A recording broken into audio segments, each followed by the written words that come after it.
नमस्ते दोस्तों, मैं हूँ राजौन और आज हम an elementary school classroom in a slum poetry के नोट्स देखने वाले हैं। तो मैंने छोटे बड़े सभी टाइप्स के क्वेश्चन यहाँ पे इंक्लूड किए हैं। हम एक एक करके समझेंगे, लेकिन उससे पहले आपको बता दूँ कि अगर आपको इन सारे क्वेश्चंस का एचडी पिक्चर चाहिए तो आपको डिस्क्रिप्शन बॉक्स में मिल जाएगा। मैं वहाँ पर लिंक डाल दूँगा, आप वहाँ से चेक कर सकते हैं। तो आइए अब बिना टाइम वेस्ट किए यहाँ पर शुरू करते हैं 1 नंबर क्वेश्चन से। Who is the poet of the poem An Elementary School Classroom in a Slum? यानी कि An Elementary School Classroom in a Slum कविता के कवि कौन है या फिर इस कविता के लेखक कौन है? तो देखिए इसका answer, Stephen Spender is the poet of the poem an elementary school classroom in a slum. तो an elementary school classroom in a slum कविता के कवि जो हैं उनका नाम है स्टीफन स्पेंडर। अगला क्वेश्चन है, name 3 books written by Stephen Spender. तो स्टीफन स्पेंडर के लिखे गए 3 किताबों के बारे में बताइए, 3 किताबों का नाम बताइए। तो देखते हैं, poems of dedication, the age of being and the creative element are the 3 books written by Stephen Spender. तो स्टीफन स्पेंडर द्वारा लिखे गए 3 किताबों के नाम हैं poems of dedication, the age of being और the creative element. Describe the state of the children in the classroom. तो क्लासरूम के बच्चों के बारे में बताइए। इसका आंसर देखिए, the children in the classroom are far away from a comfortable and a happy life. Most of them are having a pale and unhealthy skin and hair. A girl is sitting with her head down and there's also a boy who has a very thin body. There is one boy who has dreams in his eyes and he imagines of being in a better place than this. तो इसका मतलब देखिए, यहाँ पे बताया जा रहा है कि जो क्लासरूम के बच्चे हैं वो एक खुशहाल ज़िंदगी से बहुत ज़्यादा दूर हैं। जैसा कि यहाँ पे है कि are far away from a comfortable and happy life. वहाँ के जो ज़्यादातर बच्चे बैठे हुए हैं उनके शरीर का रंग एकदम फीका है और वो दिखने में बिल्कुल ही अस्वस्थ हैं। उनके सिर के बाल भी जो हैं वो बहुत ही एकदम अस्वस्थ से लग रहे हैं। एक लड़की है वहाँ पे कहीं कोने में जो एकदम सिर झुका के बैठी है, और एक और लड़का है जिसका बहुत ही पतला शरीर है, जो बहुत ही एकदम बीमार सा दिख रहा है, बहुत ही हल्का है, इतना हल्का कि उसकी हड्डियाँ जो हैं वो भी बाहर आ गई हैं तकरीबन। लेकिन एक लड़का ऐसा भी है जिसके आँखों में सपने हैं। यहाँ पे देखिए, who has dreams in his eyes, और वो ये सोच रहा है कि मैं एक दिन इससे बेहतर जगह में जा सकता हूँ। यानी उसके अंदर एक डिज़ायर है कि मैं यहाँ से बेहतर जगह पे जा सकता हूँ, सपने हैं उसके। अगला क्वेश्चन देखने से पहले आपको बता दूँ कि पोएट्री के बाद जो आखिर में क्वेश्चंस दिए होते हैं उनको भी मैंने इन क्वेश्चंस के अंडर कवर किया है, लेकिन मैंने इसको थोड़ा सा अलग से लिखा है। जैसे कि अगर आप पोएट्री के लास्ट में जो दूसरा क्वेश्चन है उसको देखेंगे, वो और ये क्वेश्चन सेम होगा, लेकिन मैंने इसको शॉर्ट किया है। हालांकि आंसर आप दोनों के लिए सेम लिख सकते हैं। अगर ये क्वेश्चन आए तो आप इसका आंसर लिखेंगे ये, और अगर वो क्वेश्चन भी आए जो किताब में दिया हुआ है उसका भी यही आंसर लिखेंगे। मैं आपको बता भी दूं कि वो क्वेश्चन क्या था जो किताब में है। किताब में दिया है, what do you think is the colour of sour cream? Why do you think the poet has used this expression to describe the classroom walls? तो मैंने उसी क्वेश्चन को शॉर्ट में यहाँ पे लिखा है, What does the poet mean by sour cream walls? तो आप सेम आंसर लिखेंगे। तो आइए इसको देखते हैं। आंसर देखने से पहले इसका मतलब समझते हैं। इसका मतलब सोर क्रीम वॉल्स के ज़रिए पोएट ने क्या समझाने की कोशिश की है, तो देखते हैं। The colour of the walls is of sour cream and by mentioning about this colour the poet is also talking about the life condition of the children. Their unhappy life is just like sore and paleness, and having no vitality in their lives are represented by the cream color. देखिए यहाँ पे इसका मतलब समझते हैं। सोर cream यानी कि एक कलर है जो कि हल्का सा सफ़ेद सा है और एक फीका सा रंग है, और ये रंग जो है क्लासरूम की दीवारों पे लगा हुआ है। एक फीका सा रंग है ऐसा कुछ, और ये जो फीका सा रंग है इसके द्वारा पोएट ने उन बच्चों की ज़िंदगी को भी रिप्रेजेंट किया है।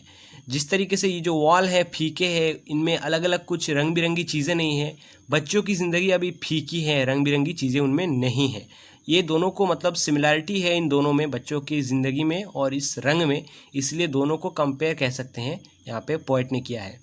एक और चीज़, सोर का मतलब होता है खट्टा।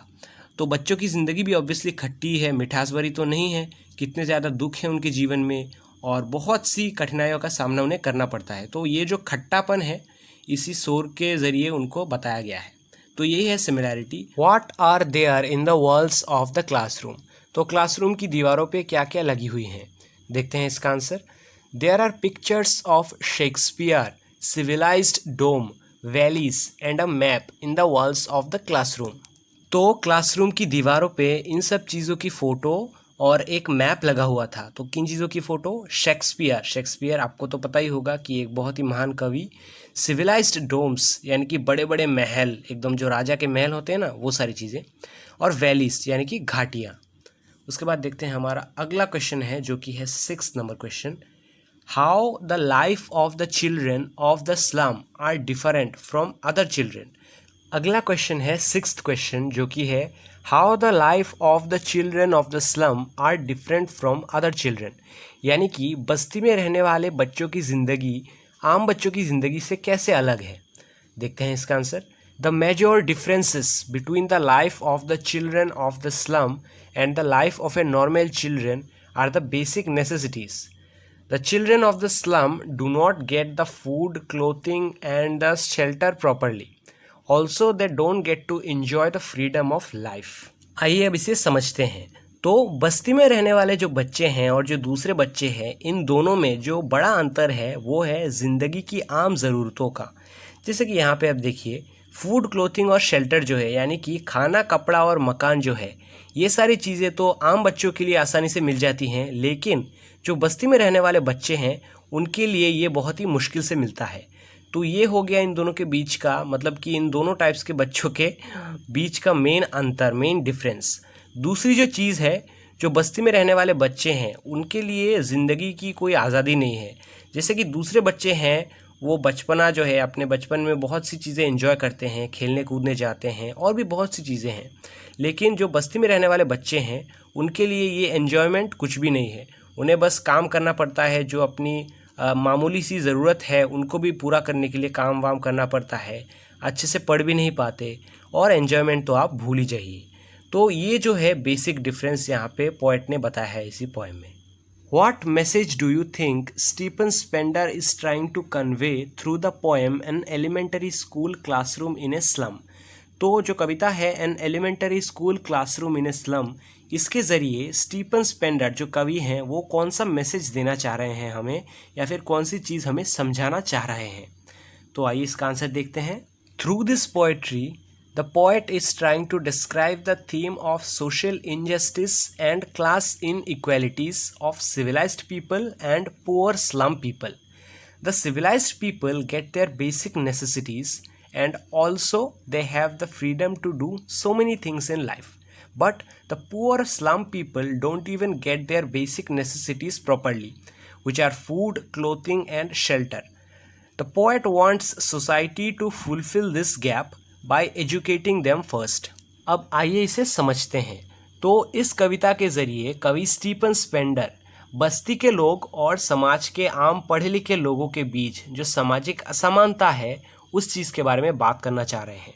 जो समाज के आम पढ़े लिखे लोग होते हैं उनको ज़िंदगी की आम ज़रूरतें आसानी से मिल जाती हैं क्योंकि वो उनके लिए काम करते हैं, उनके पास सुविधाएं हैं। लेकिन जो दूसरे लोग हैं यानी कि बस्ती के लोग हैं उनको आम ज़रूरतें आसानी से नहीं मिलती, जो कि है खाना, कपड़ा, मकान। और जो समाज के आम लोग होते हैं उनके पास ये एक फ्रीडम होता है, वो एक आज़ादी होती है कि वो कुछ भी कर सकते हैं, अपनी लाइफ को एंजॉय कर सकते हैं। लेकिन बस्ती के लोगों के पास वो सुविधा नहीं है, वो बहुत ही गरीब होते हैं और उनको समाज में एक अलग नज़रिए से देखा जाता है। और यहाँ पे जो पोएट है वो ये चाहते हैं कि ये दोनों के बीच जो दोनों सोसाइटी के बीच जो गैप है वो कम हो जाए।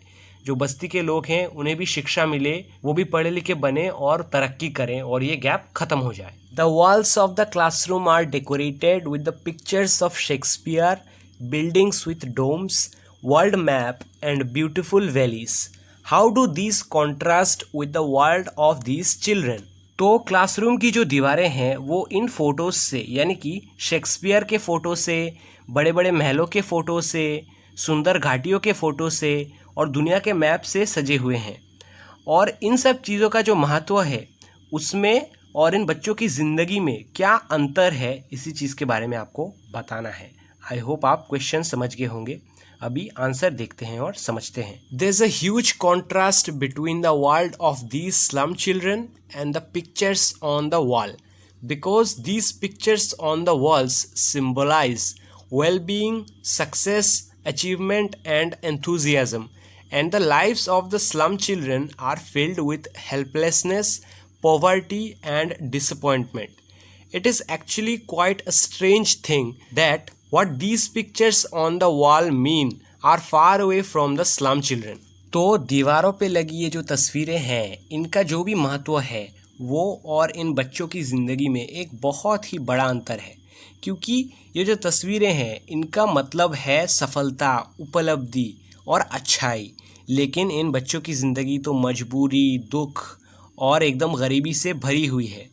और ये एक ताज्जुब की बात है कि जो ये बच्चे देखते हैं, जो सीखना चाहिए इन बच्चों को इन तस्वीरों से, वो सारी चीज़ें और उनकी ज़िंदगी में एक बहुत ही बड़ा अंतर है. What does the poet want for the children of the slums? How can their lives be made to change? तो जो कवि हैं वो बस्ती के बच्चों के लिए क्या चाहते हैं और उन बच्चों की ज़िंदगी कैसे बदल सकती है. The poet wants the life of the children to get changed. He wants the children to experience a healthier and a better life outside of this slum. The poet believes that the governor, inspector and visitor are the ones who can bring a change into the lives of these slum children by providing them proper education and helping them to get their basic necessities of life which they don't have. लेखक चाहते हैं कि ये जो बस्ती के बच्चे हैं वो बस्ती के बाहर एक स्वस्थ और बेहतर ज़िंदगी अनुभव करें, और लेखक ये समझते हैं कि ये जो गवर्नर, इंस्पेक्टर और समाज के दूसरे पढ़े लिखे लोग हैं वो इन बच्चों की ज़िंदगी में बदलाव ला सकते हैं, उन्हें अच्छे से पढ़ाई लिखाई सिखाकर और उन्हें जो आम ज़रूरतें हैं ज़िंदगी की वो सारी चीज़ें देकर जो उनके पास नहीं है. Describe the walls of the classroom. Classroom की दीवारों के बारे में बताइए. आइए इसका भी आंसर देख लेते हैं. ये है 10th क्वेश्चन का answer. The walls of the classroom have faded colour which looks like sour cream.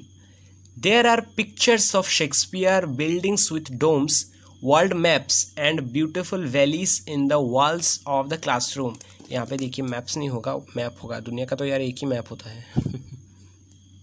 तो यार जैसा कि हमने पहले भी एक क्वेश्चन में देखा है कि जो क्लासरूम की दीवारें हैं उनमें एक फीका सा रंग है और कुछ तस्वीरें भी लगी हुई हैं उन दीवारों पे, जो कि हैं शेक्सपियर की तस्वीरें, सुंदर सुंदर महलों की तस्वीरें, दुनिया का एक मैप भी लगा हुआ है वहाँ पे और कुछ सुंदर घाटियों की भी तस्वीर लगी हुई हैं वहाँ पे. 11 नंबर वाला है. The poet says and yet for these children these Windows not this map there world. उसके बाद डॉट डॉट है यहाँ पे, ये एक लाइन है एक्चुअली कविता का. और which world do these children belong to? Which world is inaccessible to them? यानी ये जो लाइन है यहाँ पे जो वर्ड यूज़ किया गया है ये कौन सा दुनिया है, यानी कि ये बच्चे कौन सी दुनिया से हैं और कौन सी दुनिया वो है जो उनके लिए बहुत ही ज़्यादा पहुँचना उनके लिए मुश्किल है. आइए इसका आंसर भी देख लेते हैं.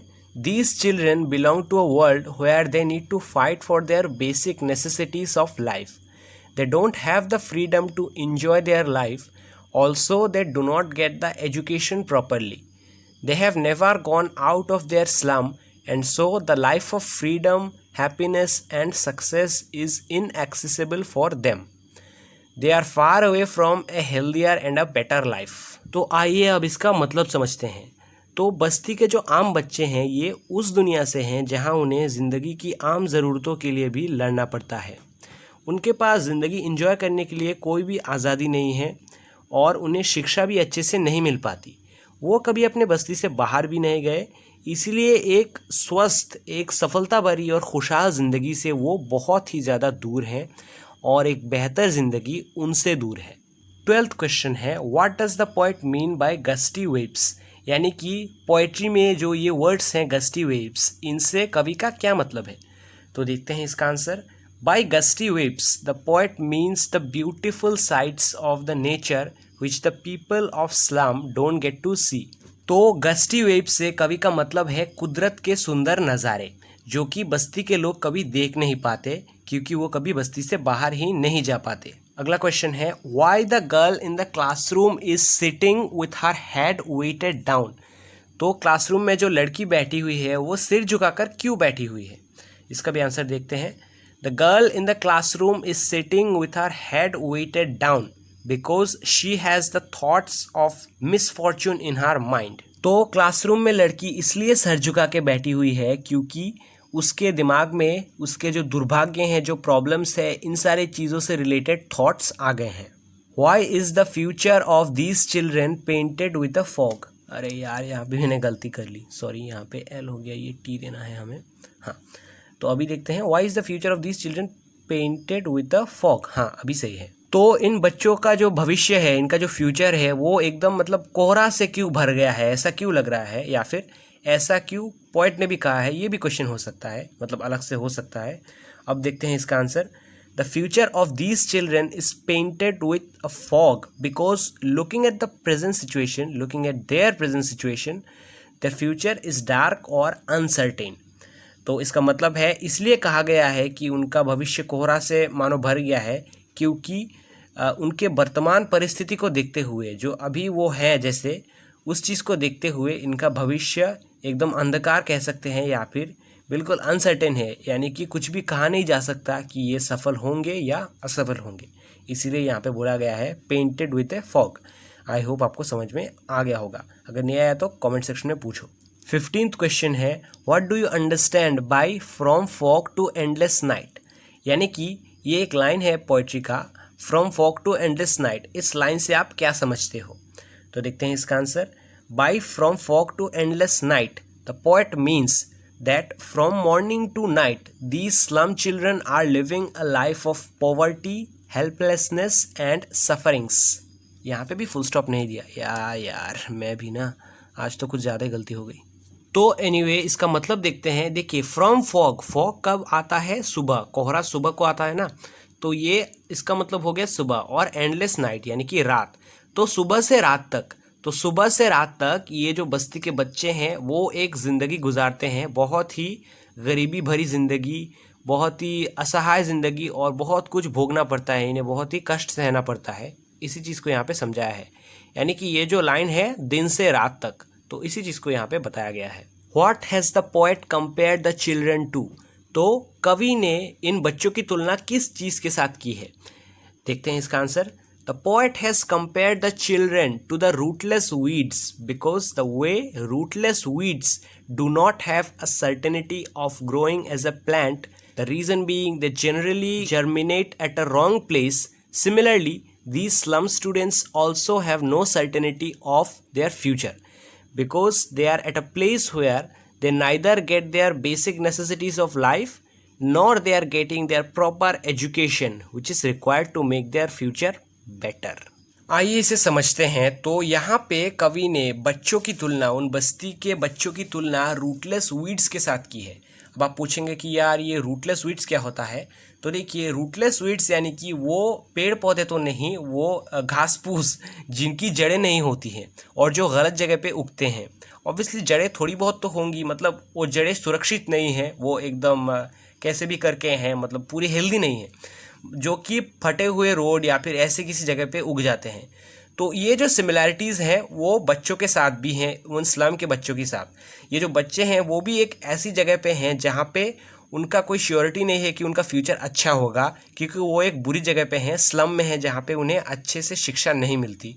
तो यही सिमिलैरिटी है उस रूटलेस वीड्स में, जिसका भी कोई श्योरिटी नहीं है कि मान लीजिए अगर वो रोड के बीच में उगा है तो क्या श्योरिटी है कि वो एक प्लांट बनेगा? कोई गाड़ी आएगी उसे ख़त्म कर देगी, उसे तोड़ देगी। उसी तरीके से इन बच्चों की लाइफ की भी कोई गारंटी नहीं है कि वो बड़े होकर कुछ बड़ा करेंगे, क्योंकि उन्हें अच्छे से शिक्षा नहीं मिल रहा। इन रूटलेस वीड्स को कोई नरिशमेंट नहीं मिलता, कोई इन्हें पौधा तो है लेकिन पानी वानी कुछ भी नहीं देता, कोई भी उन्हें मतलब ख्याल नहीं रखता। बिल्कुल उसी तरीके से इन बच्चों का भी कोई ख्याल नहीं रखा जा रहा है, बल्कि उन्हें खुद ही फाइट करना पड़ता है अपनी ज़िंदगी से। कुछ भी खाने का जो है उनको कोई ज़्यादा सुविधा नहीं है, अच्छे से रह नहीं पाते। तो ये सारी सिमिलैरिटीज़ हैं रूटलेस वीड्स और बस्ती के इन बच्चों के बीच में, इसलिए पोएट ने यहाँ पे कंपेयर किया है। Who does the poet appeal to. तो कवि किन को निवेदन करते हैं? तो आंसर है the poet appeals to the governor, inspector and visitor. तो कवि गवर्नर, इंस्पेक्टर और इस स्लम के बाहर से जो लोग आते हैं यहाँ पे विज़िट करने, उन लोगों से निवेदन करते हैं। क्या निवेदन करते हैं, इसका आंसर तो हमें देने की ज़रूरत नहीं है। तो निवेदन एक्चुअली यही करते हैं कि उनके लिए कोई हेल्प कर दीजिए आप, ये जो स्लम के बच्चे हैं, ताकि इन्हें कोई सुविधा मिल जाए। हम दूसरे क्वेश्चन में इसका देखेंगे। उसके बाद देखिए 18 question, why Shakespeare is described as wicked. तो शेक्सपियर को बुरा क्यों बताया गया है? आंसर देखिए, Shakespeare is described as wicked because the children are not aware of his literacy genius. This is because in the school very rarely any learning takes place. तो Shakespeare को बुरा इसलिए बताया गया है क्योंकि जो बच्चे हैं क्लासरूम के, वो शेक्सपियर के ज्ञान के बारे में, उनकी महानता के बारे में कुछ भी नहीं जानते। इसका कारण ये है क्योंकि स्कूल में बहुत ही कम पढ़ाया जाता है, बहुत ही रेयरली पढ़ाया जाता है। 19th क्वेश्चन है, what are the changes the poet wants for the slum children. तो बस्ती के बच्चों के लिए कवि कौन कौन से बदलाव चाहते हैं? इसका आंसर है, firstly the poet wants the basic necessities of the slum people to get fulfilled. Secondly, he wants them to get proper education which will help them to get out of this slum and live a better life. तो सबसे पहले तो कवि ये चाहते हैं कि बस्ती के जो लोग हैं उनकी ज़िंदगी की आम ज़रूरतें पूरी हो जाए, और दूसरी चीज़ ये है कि वो चाहते हैं कि उन्हें अच्छी शिक्षा मिले ताकि वो एक बेहतर ज़िंदगी जी सकें। 20th क्वेश्चन है, why does the poet Stephen Spender call the map a bad example. यानी जो कवि हैं स्टीफन स्पेंडर, वो मैप को एक बुरा एग्जाम्पल यानी कि एक बुरा उदाहरण क्यों बता रहे हैं? देखते हैं इसका answer. The maps represent the beautiful and the wonderful world outside, but the slum people have never gone outside of the slum and haven't seen the outside world, so this map becomes a bad example for them. तो ये जो map है ये दुनिया की सुंदरता को दर्शाता है, लेकिन ये बस्ती के लोग तो कभी यहाँ से बाहर ही नहीं गए, तो इनको इन चीज़ों के बारे में कुछ पता भी नहीं है, और इसीलिए ये जो तस्वीर है दीवार पे लगी हुई, ये इनके लिए एक बैड एग्जाम्पल यानी कि एक बुरा उदाहरण बन जाता है। और यार इतने ही क्वेश्चंस मैंने बनाए थे, और अगर आपको लगे कि कोई भी क्वेश्चन मिस हो गया है तो आप नीचे कमेंट सेक्शन में पूछिए। अगर आप लोग बोलेंगे तो MCQs वीडियो भी आएंगी इसकी। और मैं ये भी बता दूं आपको कि अगर आपको इसका समरी वगैरह देखना है इस पोइट्री का, तो उसका वीडियो भी आपको मिल जाएगा डिस्क्रिप्शन बॉक्स में, और इम्पॉर्टेंट क्वेश्चन भी जो है इस पोइट्री का, उसके ऊपर भी मैंने वीडियो बनाया है। और ये तो मैंने आपको पहले ही बताया था कि अगर आपको HD पिक्चर चाहिए इन पेजेस का, तो उसको भी आप पा सकते हैं डिस्क्रिप्शन बॉक्स से। तो बस इतना ही यार आज के वीडियो में। कोई भी अगर डाउट है तो पूछो कमेंट सेक्शन में, मैं आपको बताने की कोशिश करूँगा। और मिलते हैं अगली वीडियो में यार, तब तक के लिए टेक केयर, और यार चैनल को सब्सक्राइब कर देना प्लीज़ यार।